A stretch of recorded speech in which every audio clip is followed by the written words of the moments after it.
All right, welcome back, everybody. We are on our third guest speaker of today out here at the Oracle Paranormal Festival. I can hear now. You can hear. Okay. So we want to welcome to the stage Miss Becky McKiddy-Gydesen, you said, or Gydesen? Sorry, I'm horrible with names. So if you're ready, we'll let you take it away here. Hello, my name is Becky McKiddy-Gydesen, and here with my historian, Kira, we are here to talk about history and the paranormal, how it ties in together. So why history? History is very important, of course. It's important for everyone to know the reasons of, cultures, political issues, history of buildings, history of the land. It's very important to tie it in, especially for the paranormal field. With knowing the history of a place, then we definitely can learn about who could be haunting the buildings themselves, and it could just be the land. So it doesn't necessarily have to be the building. It could be the land, it could be objects, but knowing the history is definitely a very important thing to know in the paranormal field. So Tucson history. So it's one of the oldest continuously inhabited settlements in the United States, which I think surprises a lot of people. I don't think a lot of people actually realize that Tucson is one of the oldest cities in the US. So as Kira has stated, from 2500 BCE to 1450, it was basically the tribes. From 1450 to current is the Tohono O'odham that was basically here. 1687 is Father Kino visits. I'm not even going to try to pronounce that, Kira. Okay, and builds his mission. And then 1775, this is where my ghost tour starts to actually talk about in downtown Tucson, is the 1775 time period, and where we start taking over from the Spaniards coming in. And also that picture is the oldest picture of Tucson I could find scouring the internet, from 1879. Oh, wow. So, and that's from downtown area. Yep. Where we do our stuff. Okay, so with continuing with the Tucson history, 1821, Tucson becomes a part of Mexico. Then we, of course, gain independence from Mexico. 1854, it becomes U.S. territory. With the Gydesen Purchase, 1867 to 1877, serves as the capital of the Arizona Territory. And 1877, Tucson is incorporated as a city. 1880 is when the Southern Pacific starts to come through, and this is when we start to get more populated, and this is where we tie into the tombstone stuff because of everyone coming through Tucson. And 1912 is when Arizona becomes a state. Okay, so the connection. Number one, knowing history can tell us what questions to ask. You want to make them appropriate for any of your paranormal investigations. You don't want to be asking, have you gone to Disneyland? If, it's someone from, the 1800s, they're not going to know what Disneyland is. Number two, knowing history can help us know how to act and what to avoid during investigations. Now, granted, a lot of the times we probably are offending the spirits because we're women in shorts, showing legs and ankles. And back in the 1800s, that is not something women did. So we probably do offend them, but we do go in and we do apologize for the way we dress. But we do that, knowing that we have to dress this way because otherwise we will burn and, pass out. Number three, knowing history can help us make sense of the evidence. So if we're reviewing evidence and we're getting a specific name, a specific title of something, knowing that history will help us tie in. Okay, questions to ask. So history allows us to know what questions to ask, which would be appropriate. Again, you're not going to ask someone from the 1800s about Disney. You want to ask questions about TikTok in a place that was built, in the 1800s. It allows us to find names and see if there are responses. So like at Colossal Cave, we knew that Frank was one of the founders, and we knew that we could be talking to Frank. So we would ask questions directly to Frank to try to get him to interact. How to act. So we want to watch what we do. We want to be aware of the culture that, and the mannerism and the traditions they had back then. Again, a lot of times when we go into places and we're in shorts and showing legs, we do apologize for the way we dress, because we do know back in those days they didn't dress like this. We also want to, of course, be polite and respectful. We never demand anything. We never demand that they come out. We never demand that they do something. We ask nicely, can you please come do this? Can you please do this for us? What we talk about among the team, I'm laughing at this because there's a reason she put this in, AKA not to the spirits. So if I'm talking to her, I do not want to say men suck. This is because we did this one time, and it was nothing against men, but there were some relationship problems going on with team members, and so I was being supportive as the lead, telling them, yes, men do suck. Well, the spirits did not appreciate that, and I ended up scratched. So you want to be careful of what you're talking about outside of the investigation when you're in the building still, because they are always listening. I find that hilarious. You had to cut it. Make sense of the evidence. So what was the location before? So 191 Toole Avenue, it was one of the places we investigated. It was a cemetery at one point in time. So we have to keep in mind that it wasn't always a concert venue. And at one point in time, it was a cemetery. And unfortunately, that cemetery was in disarray, and it was falling apart. So these are things we need to keep in mind. What type of evidence we get? So if we're getting something that talks about a cemetery and we tie it into, okay, that makes sense to why we're getting it in that location. Who died either at the property or near the property, and who could have a strong, connection to the property. So like owners of previous things like Frank from Colossal Cave, they stick around because they had that strong connection to the property. And we always want to make sure that we're being polite. And the You're Welcome at Colossal Cave, what was that from again, Kira? So that was from Colossal Cave. Everyone was kind of thanking Frank for doing all the hard work to help preserve the cave, because it was not well taken care of before him. But we had a shadow figure going on at the same time. But when I listened back to my recorder, we had like, thank you, Frank, thank you, Frank. In the space in between, there was another voice that said, like, you're welcome. And so it was to believe that it probably was Frank. Or yeah, it was probably Frank letting us know that he was there to accept our thank yous. Okay, our favorites. Number 1, Colossal Cave. Do you have slides with these, or okay? Number 2, JoJo's and Otan Artisan. Number 3, Arizona History Museum, and number 4, Fox Theater. So we're going to focus on these. If you want, I can do the history. Okay, yeah, go ahead. You can do the history.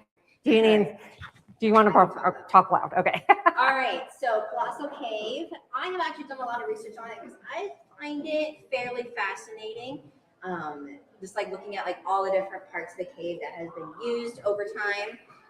So it was used by the Holcomb as early as 900 as mainly as like a shelter. We think about the area where we have like storms and things like that, or they need shelter from like the elements, the heat, things like that. It wasn't so much like they were living full time in the cave or anything, but they'd go in just to be safe for a short period of time.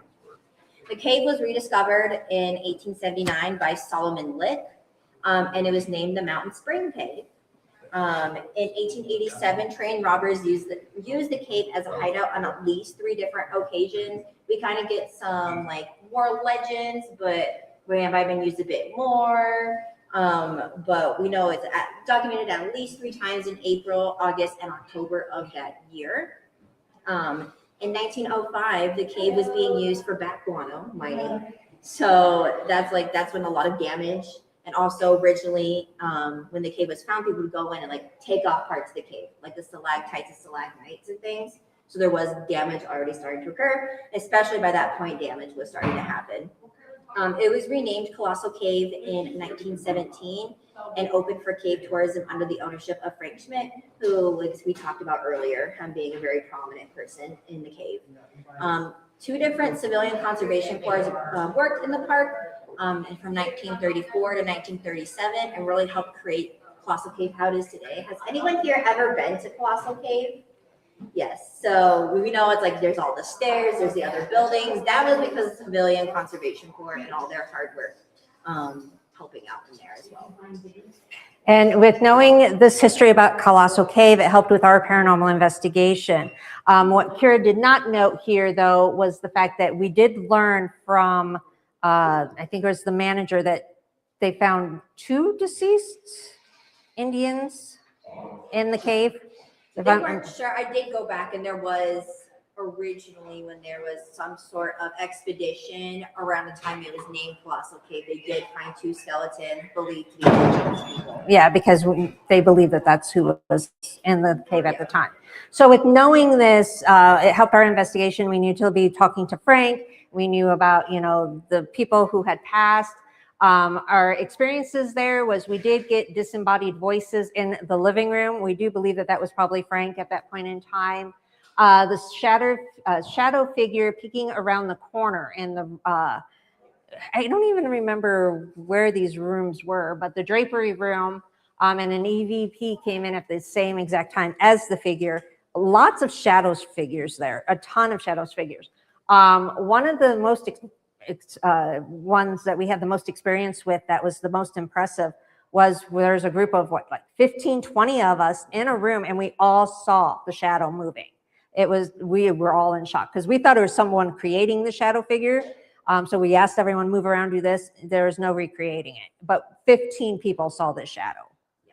And this is when we heard the "You're welcome," was in between that time we saw the shadow moving in and out. It had a very like human-like figure to it, almost looked like they were wearing a hat. Yeah. Like it was like so distinct that you could see that. And it was just like, what? Just like, I was mesmerized. I was just like, oh my gosh. We heard footsteps. Of course, being the cave, it's very easy to, you know, hear footsteps. We were all sitting. We could hear footsteps approaching us. We had various equipment going off, flashlights, ghost meters. And I was touched in there. Not the first, not the last. And the history connection was the EVP and the shadow figure happened when employees in the cave were thanking Frank. So we believe that since we were in there, you know, thanking Frank, having him there, that's what made him appear. All right, I'll let you do the history of JoJo's. All right, so JoJo's and also Old Town Artisans that are kind of in that same area is within the original bounds of the Spanish Presidio, and it was the stables area during that time. The building itself was built in the 1850s. And so then there's some stuff on the inside, like the roof, which is made out of like saguaro ribs and some wallpaper that do date back to like 1860s, 1870s, like that era. In 1882, as far as records go, we knew that there was a clerk, an assayer, a grocery store, and a woman's nurse at this building. And then in 1888, it became a distillery store and resident for Julius Goldbaum, who he did a lot about like doing like liquor bottles and was like a really big like alcohol like distiller in the area in that time, a big pioneer of the Tucson area. Since then, there's been many businesses. And we knew the Dusty Monk Pub was for sure in there. We knew a gas station for sure was in there. And then it became a restaurant in the 1990s known as La Cocina, but now changed its name to JoJo's. All right, JoJo's experiences. We've been working with them for I've been in business for 13 years. We've been working with them for probably about 12. So we've had a lot more than just this. The smell of cigar smoke, one of the cowboys there is a cigar smoker. He is very protective of women especially. So women especially will have that cigar smoke because he will surround you and protect you. We've seen puppets moving. I hated this one so much. We were doing an investigation in the antique store. There's puppets hanging from the ceiling. May offered to buy them for me for my birthday, and I said, no, thank you. As soon as I said, no, thank you, they literally started moving on their We've seen shadows, mist, apparitions. I've seen the little girl personally. I thought it was my daughter playing tricks on me, but it was the little girl there. We had one of our trigger objects actually flip off of a table. We've heard the radio turn on by itself. We've had door handles jiggle, loud bangs. The horses, which I am going to let you talk about that in a minute, felt tugging on pants and clothes from the little girl. And the horse thing, I'll let you do that history connection because I had no clue about this. And I told Kira about hearing horses and then she found this. Yeah, so actually it was interesting. I was looking through a bunch of old maps. I was helping Becky like revamp her tour, trying to find a bit more history about some of these buildings. And I was looking through, I was like, I want to see how far back I can go on this building. Like I want to see. And so I go on the maps and I find like the map about like where the Presidio and everything. And I was like, oh, okay, I'm gonna look at the cross streets, figure it out.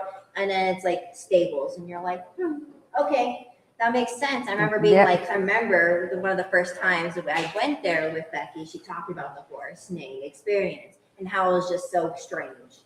You know, it's nighttime, downtown Tucson. There's no horses. Yeah. like there's no horses around at that time. So then I put the stables there and I was like, Becky, look what I found. And it was the stables area. Like that was like, for me, this is like one of the most like explicit, like, examples of history. Yeah, the history and paranormal coming together. And being like, whoa, that's really awesome. Yeah. And so next we have the Arizona History Museum. We work with them yearly. We actually have our next ghost hunt with them on October 17th. And I'll let you do the history again. So this building was built on a vacant lot. You know where it is. It's right next to the U of A. So it was opened in 1955. But for this one, it's really what's inside the museum that's really important, as we believe, you know, we have haunted objects and energies and spirits that can attach to things. Inside this museum, there are a decent amount of indigenous artifacts ranging in time period. There's some Spanish colonial silver, the Mexican emperor and empress jewelry in there, lots of mining artifacts, lots of stuff from Tucson, lots of stuff like recreation of a mine, and then a lot of like old cars, wagon and buggy, things like that. So our experiences in there, we have seen shadows near the transportation area, almost looking like they were just getting ready to go on one of the buggies to do one of their trips. We heard doors opening and closing, even though everyone was in areas and we weren't going in and out of anywhere. Footsteps, a female voice, the two knocks in response to my, we got that. We felt touched a lot of times during that mine. I think the mine is probably the most haunted area of that building. Equipment going off, including motion sensors, an alarm followed by a no. Because I think we asked, was that you? And we heard no. And then the history connection, I'll let you talk about that. This one it's a lot loose. It's not as, you know, Classic Cave, Frame, the horse for the Presidio. But we think about all the different artifacts that are in there. And it's like all the people who, you know, it's like worked with it, touched it, been with it throughout their life. So yeah, they hold on to that energy. So like transportation exhibit, maybe it was their car. You know, it makes sense as to why we would have experiences with a lot of these old objects. Like I said, the artifacts include a wagon and buggy, and just lots of personal artifacts of miners and various native people. Yeah, they even have, I think, Wyatt Earp's wedding ring, I believe. They have sign of his, yeah. So makes sense. And in their basement where, you know, no one goes, they have so many artifacts down there of photos from families. And back in those days, you all just had like one photo per family. So, you know, attachments to those can definitely grow. Yeah. And two, within that is also like the state archives for Southern Arizona. So there's a lot of also like old maps, old paperwork, all sorts of old things too in the same building. All right, so Fox Theater. I'll let you do the history on this. All right, so the Fox Theater opened on April 11th, 1930, so it's almost 100. But it was as a vaudeville comedy and movie house. It's located in downtown Tucson. And then when I went searching through the various maps, In that area was originally a locksmith business, according to the 1901 map, and it was called Maiden Lane. The theater itself was built for more performances originally, but then the talkies came in, and immediately we had to shift course because that became the new hip thing. It became way more popular. I always like this fun fact. The Fox was the first building in Tucson to be cooled by air conditioning. So That's so important in Tucson. I know to think about. Okay, so 1930. So the Fox Theater was shut down in 1974, but started being remodeled in 1999, and then was reopened in 2005. And now we have various performances and stuff go through Fox Theater. That picture, Including our Paracon that we had at one point in time. Yep. Yeah, and that picture is from 1934. There's like one other older picture, but you can't see. All you can see is like the side.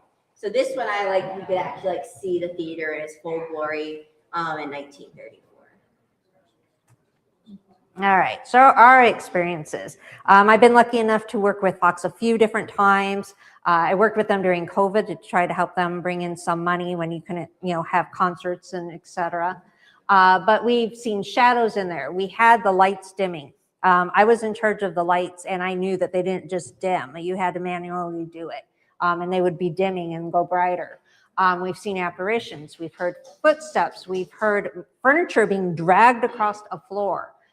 We did get my shirt got tugged on super hard, which actually freaked me out. I think this is the first time I've literally cursed at an investigation. I've never been tugged on as hard as this point in time. It was crazy. I know we've had ghost hunts there, paracons there. We've done a lot there. They also did have one death in the remodel, and in the Fox Theater, when you go in, they have one tile that faces, I think it's down instead of up. I know it's the opposite of the other tiles to honor the person that did, fall off the ladder and died there. I'll let you do. I let Kira do all the history because this is her job. So downtown Tucson, if you're not aware, is very haunted because there's just a lot of history on that part of the land. The land where the Fox is now was actively used during at least the Mexican period to the Presidio time, if not earlier. I know really close in downtown, there's been, evidence of, indigenous, so the Hohokam and things like that, using that area for thousands of years, evidence of pit houses and stuff. So this is a really old area that's been actively used, people living on it, things like that. So a lot of energy, and there's a lot of people just been through that area. I thought it was interesting. It's originally, because the roads, some of the roads end up being had to be demolished, redone, as Tucson has grown and has changed shape over the years since, it started being settled in the 1700s, 1600s. Maiden Lane, which it originally was on, we kind of look at the maps, used to be the red light district, which I thought was just really interesting. So that too usually has a lot more violence and things like that can lead to maybe some spirit hanging around. And this is why our ghost tour, our walking tour, focuses on downtown Tucson, because it's gone through probably the most changes, out the whole Tucson area. Yeah, and also downtown too, like we mentioned before, used to be a cemetery used, for the military and things like that. So I know nearby that area, bodies have been found as since the 1970s when they had remodeled, things like that. So a lot of different things as to why this area is so haunted. Yes. Experiences.